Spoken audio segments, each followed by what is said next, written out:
ಅದನ್ನೇ ಹೇಳಿದ್ದು ನಾನೀಗ. ಅದಕ್ಕೆಲ್ಲ ಏನಂದ್ರೆ ಅಲ್ಲಲ್ಲ ಅದೇ ಪತ್ರದಲ್ಲಿ ಹೆಸರು ಉಲ್ಲೇಖ ಆಗಿದೆ ಅಂತೇಳಿ ನಾನು ಮಾಧ್ಯಮದಲ್ಲಿ ನಾನು ನೋಡಿದ್ದು. ನಾನು ಇದಕ್ಕೆಲ್ಲ ಏನ್ ಮಾಡಕ್ಕಾಗತ್ತೆ?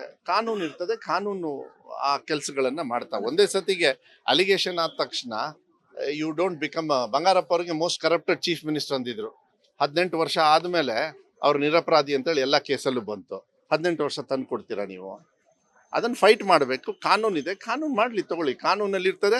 ನಮ್ಮ ರಾಜ್ಯ ಸರ್ಕಾರದಲ್ಲಿ ಕಾನೂನು ಬಹಳ ಗಟ್ಟಿಯಾಗಿದೆ. ಕಾನೂನು ಆ ತೀರ್ಮಾನ ಅಂತ ಅಲ್ಲ, ಅದು ಮಾಡ್ಬೇಕು.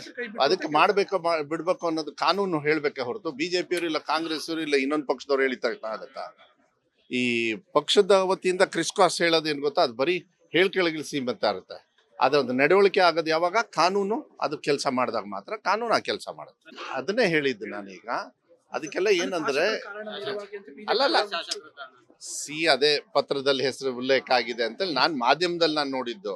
ನಾನು ಇದಕ್ಕೆಲ್ಲ ಏನ್ ಮಾಡಕ್ಕಾಗತ್ತೆ? ಕಾನೂನು ಇರ್ತದೆ, ಕಾನೂನು ಆ ಕೆಲಸಗಳನ್ನ ಮಾಡ್ತಾ. ಒಂದೇ ಸತಿಗೆ ಅಲಿಗೇಷನ್ ಆದ ತಕ್ಷಣ ಯು ಡೋಂಟ್ ಬಿಕಮ್. ಬಂಗಾರಪ್ಪ ಅವರಿಗೆ ಮೋಸ್ಟ್ ಕರಪ್ಟೆಡ್ ಚೀಫ್ ಮಿನಿಸ್ಟರ್ ಅಂದಿದ್ರು.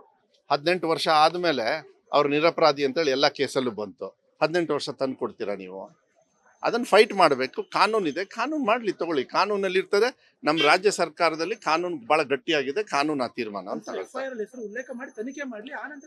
ಅಲ್ಲ, ಅದು ಮಾಡ್ಬೇಕು. ಅದಕ್ಕೆ ಮಾಡ್ಬೇಕು ಬಿಡ್ಬೇಕು ಅನ್ನೋದು ಕಾನೂನು ಹೇಳ್ಬೇಕೆ ಹೊರತು ಬಿಜೆಪಿಯವರು ಇಲ್ಲ ಕಾಂಗ್ರೆಸ್ ಅವರು ಇಲ್ಲ ಇನ್ನೊಂದು ಪಕ್ಷದವ್ರು ಹೇಳಿತಾ ಆಗತ್ತಾ? ಈ ಪಕ್ಷದ ವತಿಯಿಂದ ಕ್ರಿಸ್ಕಾಸ್ ಹೇಳೋದು ಏನ್ ಗೊತ್ತಾ? ಅದು ಬರೀ ಹೇಳ್ಕೆಳಗಿಲ್ ಸೀಮಿತ ಇರುತ್ತೆ.